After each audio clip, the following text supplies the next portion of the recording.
اور وہ شخص اللہ کا محبوب کیسے ہو سکتا ہے جو اللہ سے بے خوف ہو کر زندگی گزارے؟ اس لیے کہ اللہ کا خوف، اللہ کا ڈر اور رعب ایک ایسی چیز ہے جو ہمیں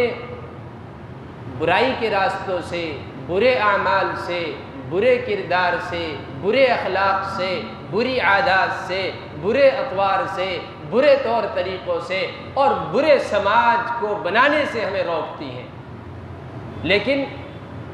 چونکہ آج ہمارے اخلاق بھی درست نہیں، سماج کا بگاڑ بھی درست نہیں، سماج کے اندر جیسا سدھار ہونا چاہیے وہ سدھار نہیں، ہمارے معاشرے کے اندر جو تبدیلیاں دکھنی چاہیے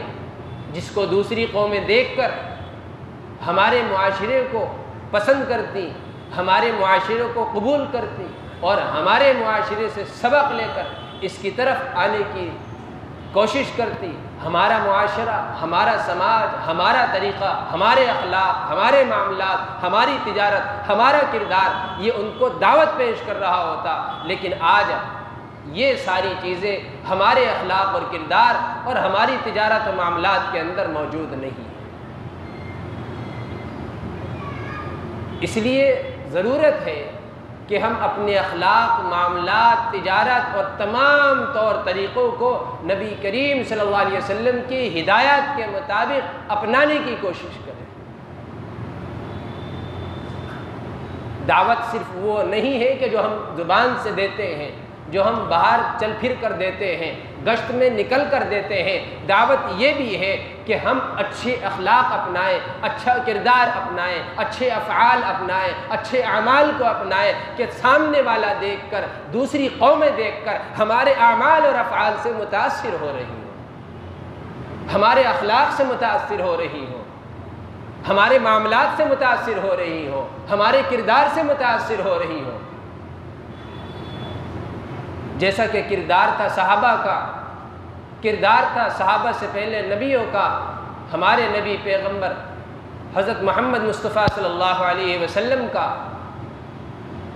اور صحابہ کے بعد دیکھیں تابعین کا، تبع تابعین کا، ہمارے اسلاف اور اکابر علماء اور مفتیان اعظام کا، ان کے جو اخلاق اور معاملات تھے، ان کا جو کردار تھا، لوگ ان کے اخلاق اور معاملات اور کردار کو دیکھ کر اسلام کی شرح حاصل کیا کرتے تھے،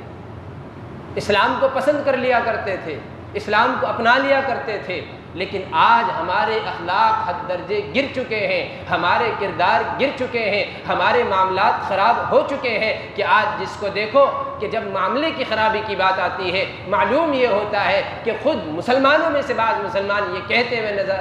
آتے ہیں کہ نہیں کہ آج اگر مسلمان ہیں تو اس سے جو ہے ایمانداری کی امید نہیں ہے۔ ایسا کیوں ہے؟ آج صبح ہی ایک صاحب ایک واقعہ بیان کر رہے تھے فجر کی نماز کے بعد کہ کوئی ہمارے بھائی جو ہیں اس علاقے سے، پاس کے علاقے سے، یہاں ادھر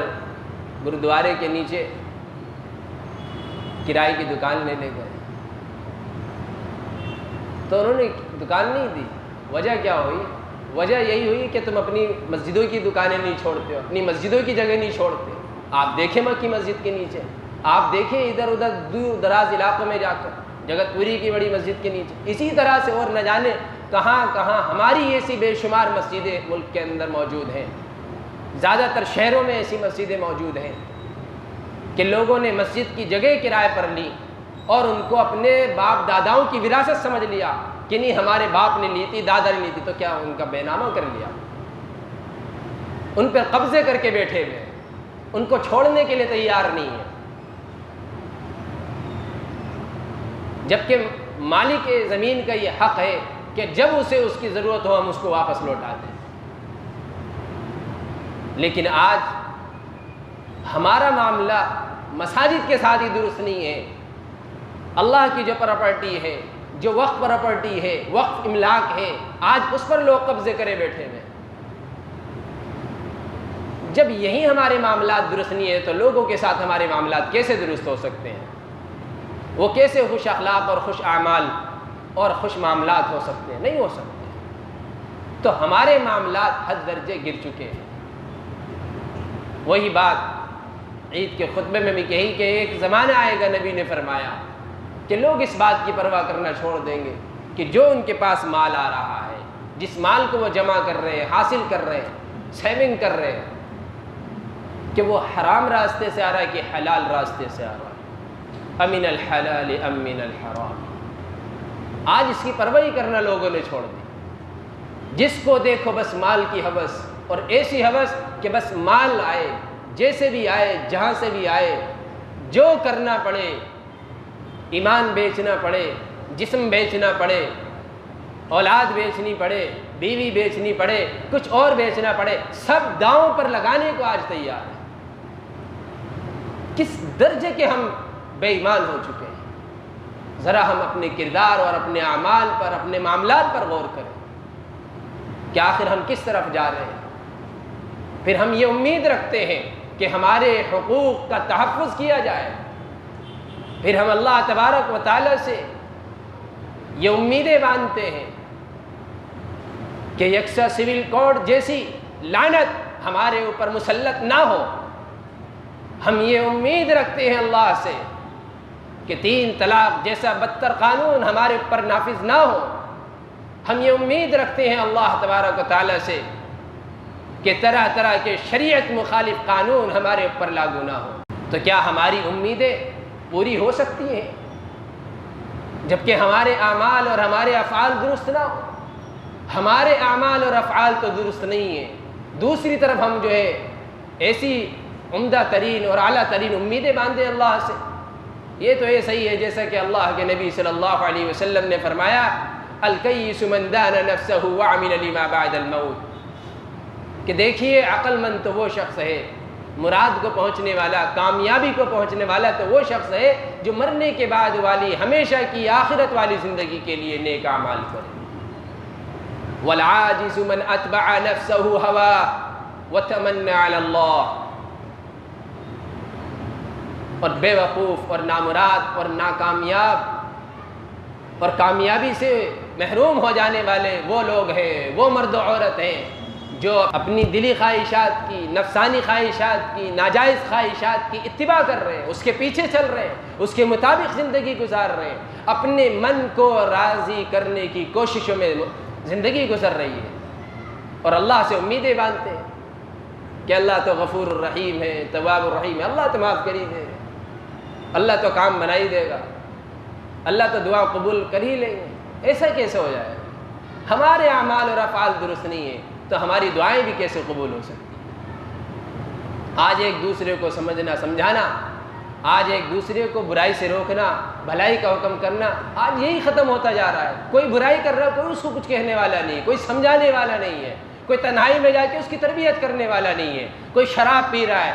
سر عام تو اس کو 2 گالی دینے کے لیے بعض لوگ موجود ہیں، لیکن تنہائی میں جا کر اس سے محبت کی 2 باتیں کرنے والا کوئی نہیں ہے کہ جا کے اس کو تنہائی میں، اچھے ماحول میں، اچھی حالت میں، جبکہ وہ اس حال میں نہ ہو، اس کو جا کے سمجھائیں، اس کی دعوت کریں، اس کو اچھے ہدیہ تحائف دیں تاکہ اس کے دل میں محبت پیدا ہو ہماری، اور پھر ہم اس کو کوئی بات کہیں تو ہماری اس بات کو بھی قبول کر لیں۔ آج مسجدوں میں بچے آ رہے ہیں، شور کر رہے ہیں، ہمیں وہ تو دکھائی دیتا ہے، ہم ان بچوں کو دھکے مار مار کر صفوں سے پیچھے نکالتے چلے جاتے ہیں کہ ایک وقت وہ آتا ہے پیچھے سے آنے والا کہ اس کو گیٹ سے ہی باہر کر دیتا ہے۔ کوئی قرآن پڑھ رہا ہے، اس کے قرآن پڑھنے میں اس بچے کی آواز تو دخل انداز ہو رہی ہے، لیکن باہر جو ڈی جے اور ڈھول تاشے کرنے والے ہیں، براتوں کے اندر یہ بےہودگی کرنے والے ہیں، جب وہ کرتے ہیں تو اس کی یہ ہمت نہیں ہوتی، یہ مسجدوں میں جب شور آ رہا ہوتا ہے کہ ذرا جا کر اس کو روک دے، نہیں روکے گا کیونکہ وہ اس کا بھائی ہے، اس کا رشتہ دار ہے، اس کا ماموں یا اس کا پھوپھی ذات کوئی ہے، نہیں روک رہا ہے۔ روک کس کو رہا ہے؟ جس پر بس چل رہا ہے،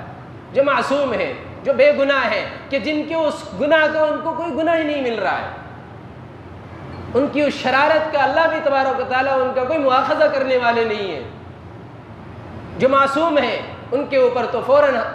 زبان بھی کھلے گی، ہاتھ بھی اٹھے گا، لات بھی چلے گی، سب چلے گا، لیکن اس شخص کے اوپر کہ جو کہ باہر ڈھول تاشے تماشے کر رہا ہے، مسجد کی رونق کا بھی خیال نہیں رکھا، مسجد کے ماحول کا بھی خیال نہیں رکھا، مسجد کی آبادی کا خیال نہیں کر رہا، مسجد کہ سکون کا خیال نہیں کر رہا، اس کو جا کے نہیں کہے گا کہ بھئی یہ ڈھول تاشے نہ بجا۔ ہم نہیں دیکھتے آج تک کسی کو کسی نے ایسے روکا ہو جا کے۔ ہاں کوئی چپکے سے جا کے کر لے، ارے سر عام جا کے کیوں نہیں روکتے کہ بھئی مسجد میں نماز ہو رہی ہے، اس کو بند کر یہاں سے۔ کتنے ہی لوگ ہیں، میں ان کو مجھے بھیجنا پڑتا ہے کہ بھئی جا کے ان کو منع کرو، میرا نام لے کر بولنا، جب جا کے وہ ڈھول تاشے ان کے بند ہوتے ہیں۔ کتنی مرتبہ میں ان کے فون نمبر اسی وقت تلاش کرتا ہوں، ان کو کال کرتا ہوں، ان میں سے کسی فرد کو، وہ بہانے بناتے کہ جی ہمارا معاملہ نہیں ہے، جو دوستوں نے کر دیا، فلاں نے کر دیا۔ بھئی کھاتے میں تو تمہارے جڑ رہا ہے، کیوں اپنے دوستوں کو بھی اور ان کے ذریعے سے خود بھی جہنم کے ایندھن بن رہے ہو؟ تو میرے عزیز و دوست ذرا غور و فکر کریں کہ آج ہم نفسانی خواہشات کے پیچھے چل رہے ہیں، نفسانی خواہشات کی اتباع کر رہے ہیں اور اللہ سے امیدیں رکھ رہے ہیں، لیکن اس سے پہلے ہمیں بھی اپنے اعمال اور افعال کو تبدیل کرنا ہوگا، ان کو اچھا بنانا ہوگا، اپنے کردار کو اچھا کرنا ہوگا۔ اگر ہم نے یہ سب نہ کیا تو یاد رکھیے ہم کسی بھی فیصلے کو اپنے اوپر نافذ ہونے سے، کسی بھی شریعت مخالف قانون کو نافذ کرنے سے اپنے اوپر نہیں روک سکتے، ہمارے بس میں نہیں ہے۔ صرف آپ کی دعائیں کام کر سکتی ہیں، اور دعاؤں میں اثر جب پیدا ہوگا جب ہمارے افعال، ہمارے اخلاق، ہمارے اعمال، ہمارے معاملات درست ہوں گے۔ جس کو دیکھو دھوکہ دینے میں لگا ہے، کوئی کسی کے ساتھ شریک ہے تو وہ اپنے پارٹنر کو دھوکہ دے رہا ہے، اس کو بزنس میں دھوکہ دے رہا ہے، کوئی کسی کو کسی چیز میں دھوکہ دے رہا ہے۔ جس کو دیکھو جہاں موقع ملتا ہے اس بات کا بھی خیال نہیں کرتا کہ میں دھوکہ کس کو دے رہا ہوں۔ بعض تو ایسے ہوتے ہیں، بعض ہمیں ائمہ حضرات کی اور بعض علماء کی اور بعض نیک لوگوں کی کہانیاں سننے کو ملتی، خود ہمیں بھی ایسی چیزیں دیکھنے میں آتی ہیں کہ لوگ ائمہ حضرات تک کبھی خیال نہیں کرتے، علماء کا بھی خیال نہیں کرتے، دھوکہ دینے کے اتنے عادی ہو چکے ہوتے ہیں، اتنے بے ایمان اور بدترین ہو چکے ہوتے ہیں کہ ان کو یہ بھی خیال نہیں ہوتا کہ میں دھوکہ دے کس کو رہا ہوں، جس کے پیچھے نماز پڑھ رہا ہوں، جو ہمارے آخرت کی، ہماری دنیا اور آخرت کی فکریں کر رہا ہے، جو ہماری نجات و فلاح کی فکریں کر رہا ہے، جو ہماری کامیابی کی فکریں کر رہا ہے، جو ہمیں دین سکھا رہا ہے، جو ہمارے بچوں کو دین سکھا رہا ہے، جو ہماری بستی کو دین سکھا رہا ہے، جو ہمارے لیے ذریعہ نجات بن جائے گا، آج ہم اس کو بھی دھوکہ دینے سے باز نہیں آ رہی، تو عام لوگوں کا کیا حال ہے؟ تو بھئی دھوکہ دینے سے باز ہے۔ نبی نے فرمایا کہ جو دھوکہ دینے والا ہے وہ ہم میں سے نہیں ہے، جو چغل خور ہے وہ جنت میں داخل نہیں ہوگا۔ تو ایسا نہ ہو کہ کل نبی علیہ السلام کی جو فرشتوں کی فوج ہے، کل وہاں پر آپ کو حوض کوثر سے دھکا دے کر باہر بھگا دیں، کل کبھی آپ کو نبی کے لشکر سے باہر کر دیں، ایسا نہ ہو جائے۔ اس لیے آج ہی اپنے اعمال اور افعال اور اخلاق کی فکر کریں۔ اللہ تبارک و تعالی ہم سب کو کہنے سننے سے زیادہ عمل کی توفیق نصیب فرمائے۔ وآخر دعوانا الحمدللہ رب العالمین۔